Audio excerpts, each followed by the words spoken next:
Hello students, thumbnail দেখে নিশ্চয়ই বুঝতে পেরেছো আজকের ভিডিওর টপিক কি। হ্যাঁ, আজকে আমি মাধ্যমিক ভৌত বিজ্ঞানের প্রথম অধ্যায় পরিবেশের জন্য ভাবনা থেকে একটা সাজেশান দেব। এই সাজেশানে 1 নম্বর এবং 2 নম্বরের গুরুত্বপূর্ণ প্রশ্নগুলো এবং তার উত্তরগুলো থাকছে।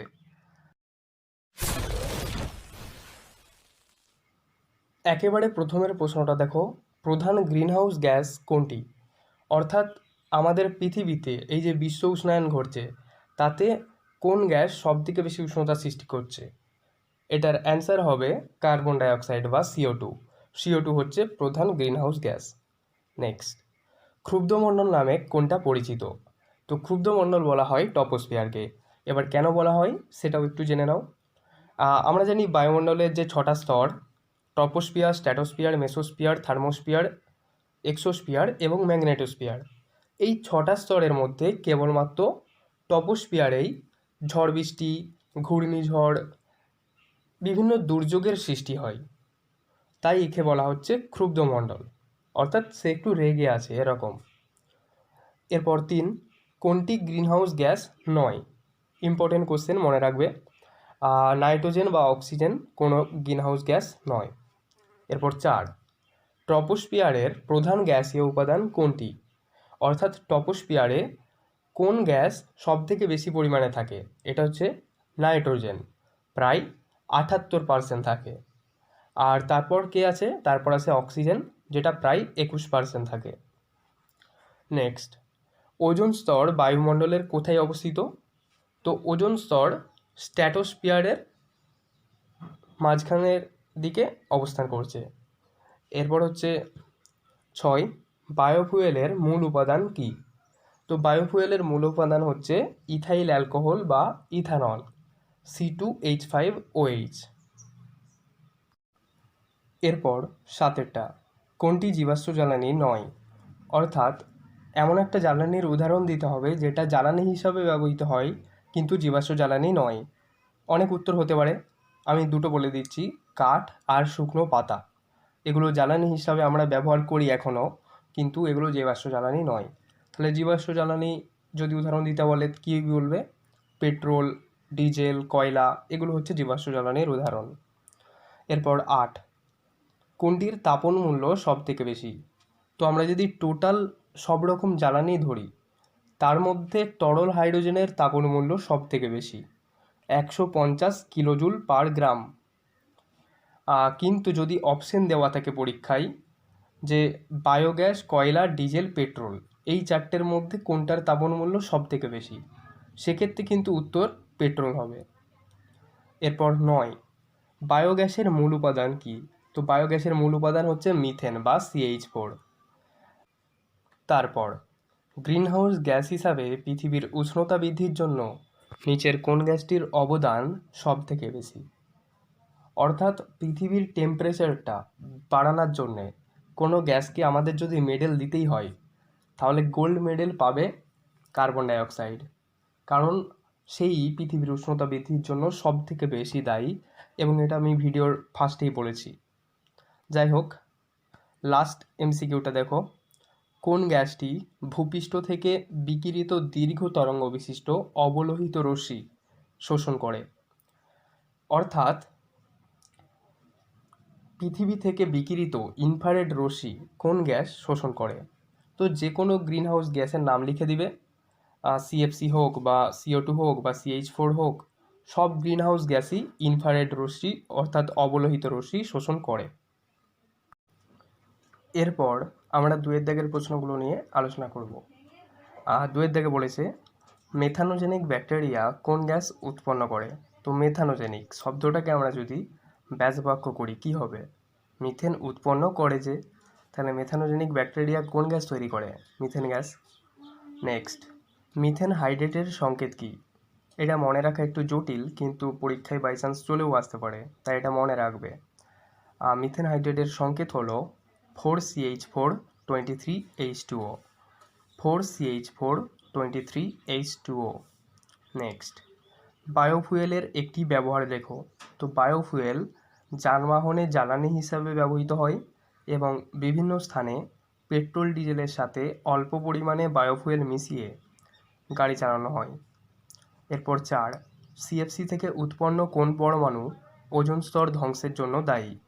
তো সিএফসি থেকে উৎপন্ন ক্লোরিন পরমাণু ওজোন স্তর ধ্বংসের জন্য দায়ী।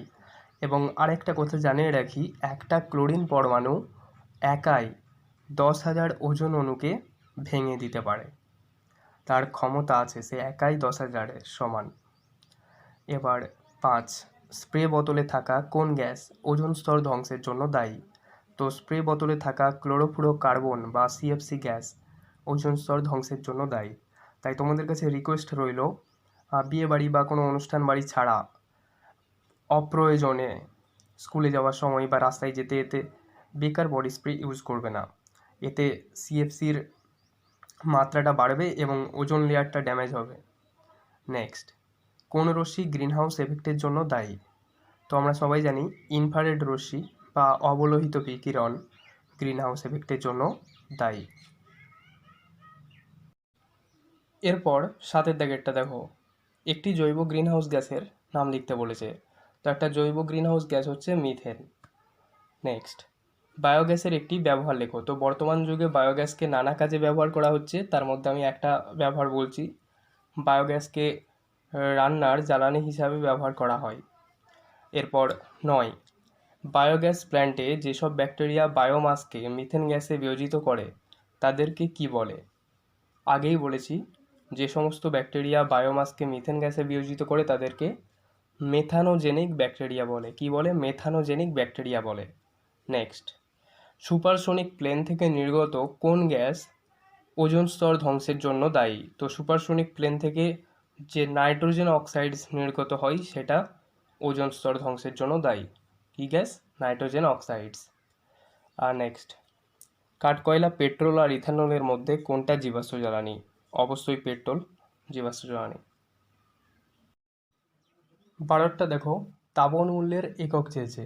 তো এসআই পদ্ধতিতে তাপন মূল্যের একক হলো কিলোজুল পার কেজি। নেক্সট, অতিবেগুনি রশ্মি বায়ুমণ্ডলের কোন স্তরে শোষিত হয়? আমরা সবাই জানি স্ট্র্যাটোস্ফিয়ারের ওজোন স্তরে অতিবেগুনি রশ্মি শোষিত হয় এবং এরকম একটা ক্ষতিকারক রশ্মিকে শোষণ করে সমগ্র জীবকুলকে ওজোন স্তর বাঁচিয়ে থাকে বলে ওজোন স্তরকে প্রাকৃতিক সৌর পর্দা বা ন্যাচারাল সানস্ক্রিনও বলা হয়। তারপর, উত্তপ্ত ভূপৃষ্ঠ কোন রশ্মি বিকিরণ করে? উত্তপ্ত ভূপৃষ্ঠ অবলোহিত রশ্মি বা ইনফ্রারেড রে বিকিরণ করে। তারপর তো দুটো সহজ কোশ্চেন আছে, টপোস্ফিয়ারে উচ্চতা বাড়ার সঙ্গে সঙ্গে উষ্ণতা হ্রাস পায় আর স্ট্র্যাটোস্ফিয়ারে উচ্চতা বাড়ার সঙ্গে সঙ্গে উষ্ণতা বৃদ্ধি পায়, দুটো উল্টো ঘটনা। তারপর, প্রতি কিলোমিটার উচ্চতা বৃদ্ধিতে টপোস্ফিয়ারের উষ্ণতা কমে 6.5 ডিগ্রি সেলসিয়াস, এটা হচ্ছে সত্য। আর এই যে প্রতি কিমিতে 6.5 ডিগ্রি সেলসিয়াস হারে কমছে তাপমাত্রা, এটাকে নর্মাল লেপস রেট বা স্বাভাবিক উষ্ণতা হ্রাসের হার বলা হয়, মনে রাখবে। তারপর, বায়োফুয়েলের একটি উদাহরণ হলো গ্যাসোলিন। এটা মিথ্যা, কারণ গ্যাসোলিন কোনো বায়োফুয়েল নয়। এরপর 19 দাগেরটা দেখো, ভূপৃষ্ঠের উষ্ণতা বৃদ্ধির একটা ক্ষতিকর প্রভাব লিখতে বলেছে। তো ভূপৃষ্ঠের উষ্ণতা বৃদ্ধির ফলে আবহাওয়া এবং জলবায়ুর একটা পরিবর্তন দেখা যাবে। তাছাড়া সমুদ্র জলতলের উচ্চতা পূর্বের থেকে অনেকটাই বৃদ্ধি পাবে। তো এগুলো হচ্ছে ক্ষতিকর প্রভাব। তারপরটা দেখো, বলেছে ইউভি রশ্মির প্রভাবে ক্লোরোফ্লোরোকার্বন থেকে নির্গত কোন পরমাণুটি ওজোন গ্যাসকে অক্সিজেনে ভেঙে দেয়? আগেই এটা নিয়ে আলোচনা করেছি, এটা হচ্ছে ক্লোরিন পরমাণু যা ওজোন গ্যাসকে অক্সিজেনে ভেঙে দেয়। তারপর, ওজোন স্তরে ওজোনের বিয়োজনে নাইট্রিক অক্সাইডের ভূমিকা কী? তো দেখো, নাইট্রিক অক্সাইড কী করে? ওজোন গ্যাসের সাথে বিক্রিয়া করে, আর বিক্রিয়া করার মাধ্যমে ওজোন গ্যাসকে অক্সিজেন অণুতে ভেঙে দেয়, অর্থাৎ O3 থেকে O2 উৎপন্ন করে। দেন, ওজোন স্তর সূর্য থেকে আগত কোন রশ্মির ভূপৃষ্ঠে আপাতনকে প্রতিহত করে? তো ওজোন স্তর সূর্য থেকে আগত আল্ট্রাভায়োলেট রে বা অতিবেগুনি রশ্মির ভূপৃষ্ঠে আপাতনকে প্রতিহত করে, অর্থাৎ ওই ভয়ঙ্কর অতিবেগুনি রশ্মিটাকে ওজোন স্তর পৃথিবীর মধ্যে আসতে দেয় না, বায়ুমণ্ডলে ওখানে আটকে দেয়। তো এই ছিল মাধ্যমিক ভৌতবিজ্ঞানের প্রথম চ্যাপ্টার পরিবেশের জন্য ভাবনা থেকে কিছু শর্ট কোশ্চেনের সাজেশান। এই শর্ট কোশ্চেনগুলো করে রাখলে আশা করছি তোমাদের আর কোনো শর্ট কোশ্চেনে অসুবিধা হবে না, কারণ এগুলো খুবই গুরুত্বপূর্ণ কোশ্চেন। এরপর আমরা আসছি বড় কোশ্চেনের সাজেশানে। আমরা 2 মার্কের সাজেশান নিয়ে এরপর আলোচনা করব। সঙ্গে থাকো আর পুরো ভিডিওটা দেখো। সববার প্রথমের প্রশ্নটা দেখো, জীবাশ্ম জ্বালানি কাকে বলে? তো ভূমিকম্প বা কোনো প্রাকৃতিক দুর্যোগে উদ্ভিদ বা প্রাণীর মৃতদেহ পাললিক শিলাস্তরে চাপা পড়ে প্রচণ্ড চাপ আর তাপে হাজার হাজার বছর ধরে বিভিন্ন রাসায়নিক পরিবর্তন ঘটিয়ে এক প্রকার জ্বালানিতে পরিণত হয়। এই জ্বালানিকেই বলা হয় জীবাশ্ম জ্বালানি। জীবাশ্ম জ্বালানি কোনগুলো? পেট্রোল, ডিজেল, কয়লা, যেগুলো আমরা দৈনন্দিন জীবনে ব্যবহার করি, এই সমস্ত জ্বালানি হচ্ছে জীবাশ্ম জ্বালানি। পরবর্তী প্রশ্ন, মিথেন হাইড্রেট কী? তো মিথেন হাইড্রেট হলো এক প্রকার কঠিন ক্ল্যাথরেট যৌগ, যা জলঅণু দ্বারা গঠিত বরফ কেলাসের মতো দেখতে হয়। সমুদ্রের তলদেশে থাকা এই মিথেন হাইড্রেট কেলাসে প্রচুর পরিমাণে মিথেন সঞ্চিত আছে, যা ভবিষ্যতে বিকল্প জ্বালানি হিসাবে ব্যবহৃত হওয়ার একটা তীব্র সম্ভাবনা দেখছেন বৈজ্ঞানিকরা। তো এই মিথেন হাইড্রেটের সংকেত হচ্ছে 4CH4 23H2O। তারপরেরটা দেখো, পরিবেশের উপর ওজোন স্তর ধ্বংসের 2টি প্রভাব লিখতে বলেছে। তো উত্তরটা খানিকটা এইরকমভাবে লিখবে। ওজোন স্তর ধ্বংস হলে পরিবেশের উপর বিভিন্ন সংকট দেখা যাবে, যেমন 1 নাম্বার দিয়ে অতিবেগুনি রশ্মি বিনা বাধায় পৃথিবীতে এসে পড়বে এবং ত্বকের ক্যান্সার, চোখে ছানি পড়ার মতো বেশ কিছু সমস্যা দেখা যাবে। 2, অতিবেগুনি রশ্মির প্রভাবে উদ্ভিদের যে ক্লোরোফিল আছে তা নষ্ট হয়ে যাবে, যার ফলে সালোক সংশ্লেষ ব্যাহত হবে এবং সমগ্র বাস্তুতন্ত্র ক্ষতির মুখে পড়বে। এবার 4 নাম্বার প্রশ্নটা দেখো, ভালো জিজ্ঞাসা করেছে, বলছে নাইট্রোজেন আর অক্সিজেন গ্যাস গ্রিনহাউস গ্যাস নয় কেন? তো উত্তরটা বলি, বায়ুমণ্ডলে উপস্থিত প্রধান 2টি গ্যাস তথা নাইট্রোজেন ও অক্সিজেন ইনফ্রারেড রশ্মি বা অবলোহিত বিকিরণ শোষণ করতে অক্ষম, অর্থাৎ শোষণ করতে পারে না, তাই এরা পরিবেশের তাপমাত্রা বৃদ্ধি করে না। আর যেহেতু এরা পরিবেশের তাপমাত্রা বৃদ্ধি করে না, তাই এরা গ্রিনহাউস গ্যাস নয়। তাহলে কারা গ্রিনহাউস গ্যাস? যারা পরিবেশের উষ্ণতা বৃদ্ধি করে, যেমন মিথেন, সিএফসি, কার্বন ডাইঅক্সাইড, এরা। নেক্সট কোশ্চেন, স্থিতিশীল উন্নয়নের ধারণাটি কী? তো দেখো, যে কোনো রকমের উন্নয়ন করতে গিয়ে মানুষকে নানা সমস্যার সম্মুখীন হতে হয়। সেগুলো পরিবেশ দূষণ হতে পারে, জীববৈচিত্র্য ধ্বংস হতে পারে, অরণ্য বিনাশ বা গচ্ছিত সম্পদের পরিমাণ হ্রাস। কিন্তু স্থিতিশীল উন্নয়ন এমন একটা পদ্ধতি যেখানে উন্নয়ন হবে অথচ সম্পদের বা পরিবেশের কোনো রকম ক্ষতি হবে না। একটা নির্দিষ্ট মাত্রায় বিজ্ঞানসম্মতভাবে সম্পদকে ব্যবহার করা হবে এবং বিকল্প শক্তি ব্যবহার করা হবে যাতে পরিবেশ দূষণ কম হয়। জাস্ট ফর এক্সাম্পল, ধরে নাও তুমি একটা অঞ্চল জুড়ে একটা হাসপাতাল গড়ে তুলতে চাইছো, তো সেক্ষেত্রে তুমি গাছ কাটলে পরিবেশের ভারসাম্য বিঘ্নিত হবে। কিন্তু স্থিতিশীল উন্নয়ন বলছে তুমি গাছ কাটতে পারো, কিন্তু হাসপাতাল তৈরি হওয়ার পর তার চারপাশে যেমন পুনরায় বৃক্ষরোপণ করো, তাহলেই পরিবেশের ভারসাম্য ঠিক থাকবে। এটাই হচ্ছে স্থিতিশীল উন্নয়ন। এরপরের কোশ্চেনটা দেখো, বলেছে ওজোন স্তর ধ্বংসের রাসায়নিক বিক্রিয়াগুলো লিখতে। তো এইভাবে লিখবে, ওজোন স্তর ধ্বংসের রাসায়নিক বিক্রিয়াগুলি হলো, 1 দাগ দিয়ে নাইট্রিক অক্সাইড ওজোন অণুর সাথে বিক্রিয়া ঘটাচ্ছে এবং NO2 আর অক্সিজেন অণু তৈরি করছে। এইভাবে কি হচ্ছে, O3 অর্থাৎ ওজোন অণুটা অক্সিজেন অণুতে ভেঙে যাচ্ছে, যার ফলে O3-র পরিমাণ কমছে, আর তাহলেই তো ওজোন স্তর ধ্বংস হচ্ছে। একইভাবে দেখো, ক্লোরিন পরমাণুর সাথেও ঘটছে। ক্লোরিন পরমাণু ওজোন অণুর সাথে বিক্রিয়া করছে আর সিএলও তৈরি করছে, আর O3 অণুকে ভেঙে অক্সিজেন অণুতে পরিণত করছে, যার ফলে ওজোন স্তর ধ্বংস হচ্ছে। এরপর 7 দাগের প্রশ্নটা দেখো, বলেছে গ্লোবাল ওয়ার্মিং বা বিশ্ব উষ্ণায়নের দুটি কুফল উল্লেখ করতে। তো লিখবে, বর্তমান যুগে গ্লোবাল ওয়ার্মিং বা বিশ্ব উষ্ণায়ন বিশ্বের এক অন্যতম সমস্যা হয়ে উঠেছে। এর কিছু কুফল হলো সমুদ্র জলের উচ্চতা বৃদ্ধি, পৃথিবীর গড় উষ্ণতা বৃদ্ধি, জীববৈচিত্র্য হ্রাস প্রভৃতি। এরপর প্রত্যেকটা পয়েন্টকে একটু করে ব্যাখ্যা করে দেবে, তাহলেই হয়ে যাবে। এরপরের কোশ্চেনটা খুব ভালোভাবে পড়ে রাখবে, কারণ এটা আসার সম্ভাবনা প্রবল। বলেছে গ্রিন হাউস প্রভাব কমানোর দুটি উপায় লিখতে। তো লিখবে, গ্রিন হাউস প্রভাব বা গ্রিন হাউস এফেক্ট নানাভাবে কমানো যেতে পারে, যেমন কাঠ, কয়লা, পেট্রোলিয়াম প্রভৃতি জীবাশ্ম জ্বালানির ব্যবহার যতটা সম্ভব কমিয়ে আনতে হবে, আর বিকল্প জ্বালানির ব্যবহার করতে হবে যেগুলো তুলনামূলকভাবে কম পরিবেশ দূষণ ঘটায়।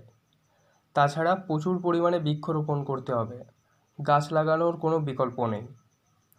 আর তৃতীয়ত, এসি, ফ্রিজ, রেফ্রিজারেটর এই সমস্ত জিনিসের দৈনন্দিন ব্যবহার কমাতে হবে, কারণ এগুলো থেকে যে সিএফসি বেরোয় সেটা আমাদের পৃথিবীকে উত্তপ্ত করে। নেক্সট কোশ্চেন, জ্বালানির তাপন মূল্য কাকে বলে? তো একক ভরের বা 1 গ্রাম কোনো জ্বালানির সম্পূর্ণ দহন ঘটালে যে পরিমাণ তাপশক্তি উৎপন্ন হয় তাকে সেই জ্বালানির তাপন মূল্য বা ক্যালোরিফিক ভ্যালু বলে। যেমন তরল হাইড্রোজেনের তাপন মূল্য 150 কিলোজুল পার গ্রাম বলতে বোঝায় 1 গ্রাম তরল হাইড্রোজেনের সম্পূর্ণ দহন ঘটালে 150 কিলোজুল তাপশক্তি উৎপন্ন হবে। তারপর বলেছে কয়লা আর ডিজেলের মধ্যে কার তাপন মূল্য বেশি? অবশ্যই ডিজেলের। এরপর 10 দাগেরটা দেখো, বলেছে সৌরকোষের একটা ব্যবহার লিখতে।